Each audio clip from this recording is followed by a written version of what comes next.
आप सभी का स्वागत है एनिमे स्पीकर चैनल पे। तो आज हम स्टार्ट करेंगे एपिसोड नंबर 4 को। अगर आपने इसके पहले वाले एपिसोड्स नहीं देखे हैं तो आप जाके देख लो। अगर आपको वीडियो अच्छी लगती हो तो वीडियो को लाइक करना एंड चैनल को सब्सक्राइब जरूर से कर देना। तो चलो आगे स्टार्ट करते हैं। अभी तक हमने देखा कि अपना क्लाइंट अब पूरी तरीके से एक बियॉन्डर बन चुका है। अब आगे अभी हम देखते हैं यहाँ पे क्लाइंट को, जो कि बहुत ही ज़्यादा अजीब सा महसूस कर रहा होता है बिकॉज उसे सब कुछ बहुत ही ज़्यादा कलरफुल दिख रहा होता है। और वो इसलिए बिकॉज वो अब से किसी का भी ऑरा पढ़ सकता है। तुम सोच रहे हो कि यार ऑरा कैसे पढ़ सकता है? मतलब कि वो ये भी बता सकता है कि उसके दिमाग में क्या चल रहा है, वो क्या करने वाले हैं, मतलब वो कैसे पर्सन है, सब कुछ यहाँ पे पता चल जाएगा उसे। तभी यहाँ पे अपना क्लाइंट नोटिस करता है कि नील मैन के पीछे 2 आँखें हैं, काफी अजीब सी। और तो और यार तुम बिलीव नहीं करोगे बिकॉज अब तो क्लाइंट को ना आत्माएं जैसी शैडोज भी दिखने लग जाती हैं और ये सब कुछ देख के उसे चक्कर आने लग जाते हैं। तभी यहाँ पे नील बताती है उसे बिकॉज तुमने अभी अभी ड्रिंक पिया है और तुम बियॉन्डर बन चुकी हो, तो स्टार्टिंग में नॉर्मल है ये सब कुछ होना।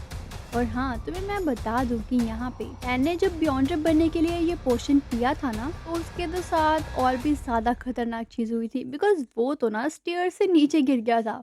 और लेकिन उसको पता है कि उसको अपनी पावर कैसे ऑन रखनी है और कैसे ऑफ रखनी है बिकॉज उसके सर पे टैप करने से वो अपनी पावर को ऑफ भी कर सकता है और डबल टैप करने से वो ऑन कर सकता है। ये बात सुनकर क्लाइंट समझ जाता है कि मुझे भी ऐसा कुछ करना चाहिए। तो यहाँ पे क्लाइंट जैसे ही वो करता है तो उसकी पावर ऑफ हो जाती है, मतलब कि अब वो बिल्कुल नॉर्मल हो चुका था। अभी नील यहाँ पे क्लाइंट को कुछ बुलेट्स देता है, मतलब कि डीमन हंटिंग बुलेट। उसी के बाद अपना क्लाइंट जाता है यहाँ पे डन के पास, और जैसे ही वो उसके पास जाता है तो यहाँ पे डन क्लाइंट को बताती है, तुम मेरी बात ध्यान से सुनना, अब तो तुम बियॉन्डर बन चुके हो, लेकिन बियॉन्डर्स की लाइफ इतनी इजी नहीं होती जितनी तुम समझ रहे हो बिकॉज उन्हें काफ़ी मुश्किलों का सामना करना पड़ता है, काफ़ी कुछ फेस करना पड़ता है। तो तुम्हें भी अब उन चीज़ों का ध्यान रखना होगा। लेकिन हाँ, एक और इम्पोर्टेंट बात जो कि मैंने तुम्हें बताई ही नहीं कि तुम्हें अब सभी चीज़ें समझने में थोड़ा टाइम लगेगा, इसलिए यहाँ पे नाइट हंक में अभी ज्वाइन नहीं हो सकते।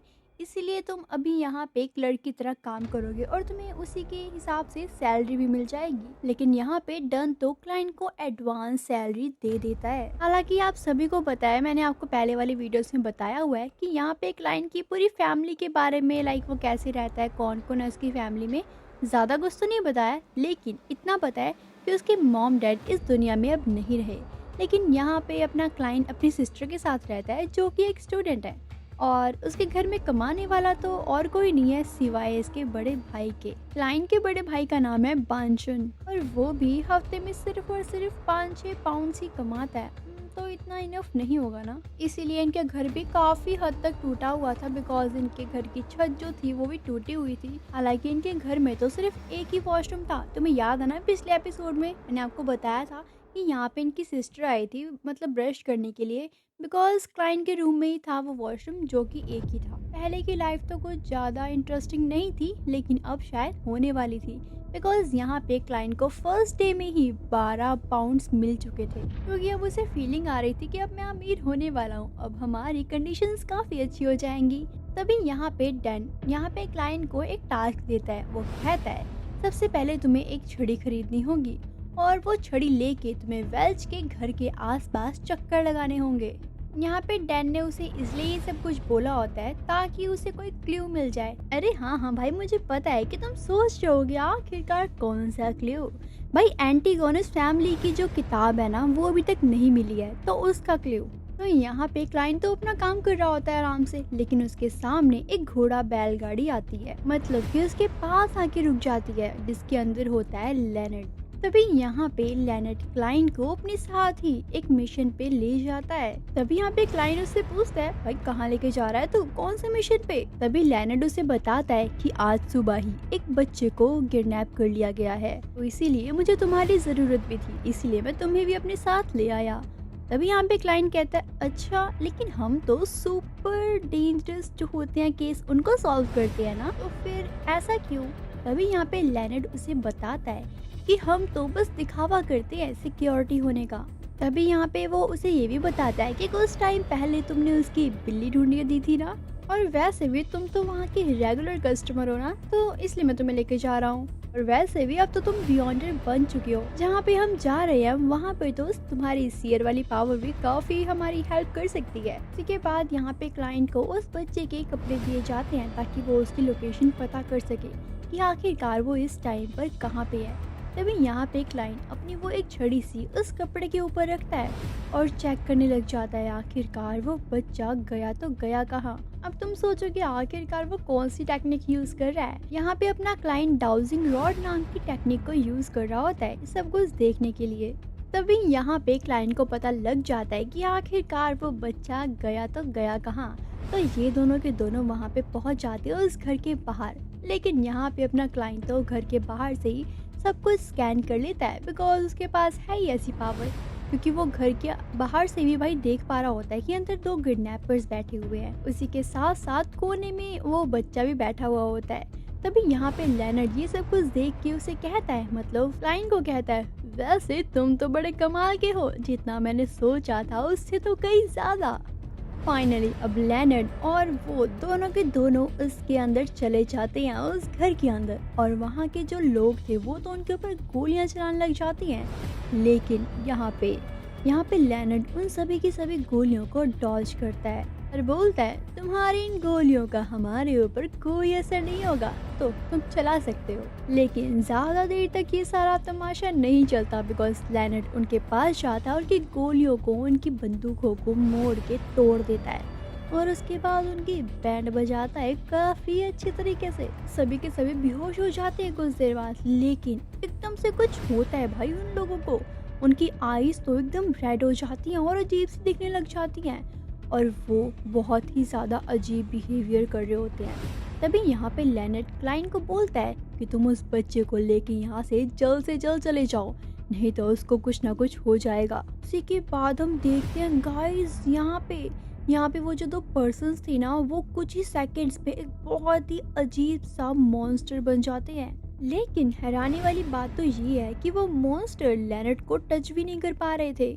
पता नहीं क्यों। उसी के बाद यहाँ पे वो मॉन्स्टर तो फिर भागने की कोशिश करने लग जाती है। क्लाइंट उनको देखता है तो उनकी तरफ गोलियां चलाता है, लेकिन वो मॉन्स्टर भी बहुत ज्यादा तेज होते हैं बिकॉज वो तो ऊपर से भागने लग जाते हैं। लेकिन कुछ देर बाद वो अपने आप ही नीचे गिरने लग जाते हैं। और हाँ, मैं तुम्हें बता दूं कि यहाँ पे जो अपना लेनर्ड है ना, अपना लेनर्ड सीक्वेंस 8 का बियॉन्डर है। उसके सीक्वेंस का नाम है मिडनाइट पॉइंट, मतलब कि वो किसी को भी लोरी गा के सुला सकता है हमेशा के लिए। तुम सोच रहे होगी कि मैं तुम्हें ये सब क्यों बता रही हूँ, बिकॉज गाइज यहाँ पे लेनर्ड ने ही तो वो टेक्निक यूज की थी जिसकी वजह से वो मॉन्स्टर नीचे गिर गया। या बिल्कुल सही। उसी के बाद यहाँ पे अपने क्लाइंट को ना कुछ महसूस होने लग जाता है। उसे ऐसा लगता है कि शायद वो यहाँ पे इस जगह में पहले भी आ चुका है। खैर, उसके बाद ये दोनों के दोनों उस प्यारे से बच्चे को उनके पेरेंट्स को दे देते हैं। और लेनर्ड यहाँ पे एक क्लाइंट से कहता है कि मुझे तुम्हारे साथ काम करके बहुत मजा आया। इसके बाद यहाँ से क्लाइंट चला जाता है। लेकिन यहाँ पे लेनर्ड किसी से बात करता है और कहता है, वैसे कुछ खास नहीं था। बिल्कुल तुमने सही कहा। तुम सोच रहे हो कि आखिरकार ये बात किससे कर रहा है, तो ये बात कर रहा होता है भाई अपनी शैडो से, सीरियसली। तो गाइज इसके बारे में मैं आपको आगे बताऊंगी आने वाली वीडियोस में। तभी हम देखते हैं क्लाइंट को जो कि अपने घर की तरफ जा रहा होता है और अपने मन में सोचता है कि मैं अपनी बहन को बताऊंगा कि मेरी जॉब लग गई है और मुझे काफ़ी अच्छे खासे पैसे मिले हैं, तो मज़ा आ जाएगा। वो ये सब कुछ सोच ही रहा होता है। लेकिन तभी वो नोटिस करता है भाई वो तो कहीं और ही पहुँच गया। वो तो उसी जगह में पहुँच जाता है जहाँ पे वो किडनैपर्स मिले थे उसे। लेकिन वो एक रूम के अंदर चला जाता है और वहाँ पे पड़ी हुई थी एक डायरी जिसमें लिखा हुआ था, सभी मारे जाएंगे, यहाँ तक कि मैं भी। ठीक है, कुछ सेकंड्स बाद क्लाइंट के पैरों के नीचे वही कार्ड आ जाता है भाई, जो कि था द फूल वाला। लेकिन उसके बाद हम देखते हैं यहाँ पे क्लाइंट को जो कि अपनी नींद से उठ जाता है, मतलब कि वो ये सब कुछ एक सपना देख रहा था। अभी उसकी माइंड में आता है, भाई अब तो बिल्कुल पक्का से श्योर हो चुका हूँ मैं, एंटिगोनस वाली फैमिली की किताब वहीं पर ही है मुझे लगता है, बिकॉज मुझे ऐसा लग रहा है, तो ज़रूर से होगा, एक बार मुझे चेक करना चाहिए। उसके बाद हम देखते हैं यहाँ पे क्लाइंट के न्यू घर को उसने अपने पैसों से ले लिया है। एक बहुत बड़ा घर, बहुत ही ज़्यादा सुंदर है वो। इवन उसका भाई भी वहाँ पे आता है और उसकी सिस्टर भी। इवन मतलब तुम समझ ही गए होगे कि यहाँ पे इस घर में ये तीनों रहने वाले हैं। उसी के बाद यहाँ पे क्लाइंट खाना भी बनाता है काफी टेस्टी टेस्टी अपने भाई बहनों की पसंद का। उसके बाद ये एंजॉय करती है और यहाँ पे ये जो बेंसन इसका बड़ा भाई है वो तो क्लाइंट के लिए कुछ तोहफे भी लेकर आया था। जैसे ही क्लाइंट उस गिफ्ट को खोलता है तो वहाँ पे उसके अंदर था एक सूट, क्योंकि यहाँ पे क्लाइंट की जॉब तो लगी चुकी है। तभी उसका भाई बोलता है कि आज के बाद तुम ये सूट पहन के जाओगे क्योंकि तुम्हारे ऊपर ये बहुत अच्छा लगेगा। तभी क्लाइंट कहता है वेट मैं इसे ना एक बार ट्राई करता हूँ। तो जैसे यहाँ पे क्लाइंट वो सूट पहनता है वो तो काफी अच्छा लग रहा होता है। यहाँ पे तो उसकी सिस्टर भी उस पे काफी कॉम्प्लीमेंट्स देती है कि काफी अच्छे लग रहे हो तुम तो। उसके बाद ये काफी एंजॉय करते हैं और हैप्पी रहते हैं। गाइस ये एपिसोड यहीं पे खत्म होता है। आने वाले एपिसोड्स के लिए मेरे चैनल को सब्सक्राइब करना, वीडियो को लाइक करना एंड अगर आप मुझे सुपर थैंक्स भेजना चाहते हो तो ज़रूर से भेज सकते हो। एंड अगर मेंबरशिप लेनी है तो भाई सोचना क्यों है, जल्दी से ले लो ना।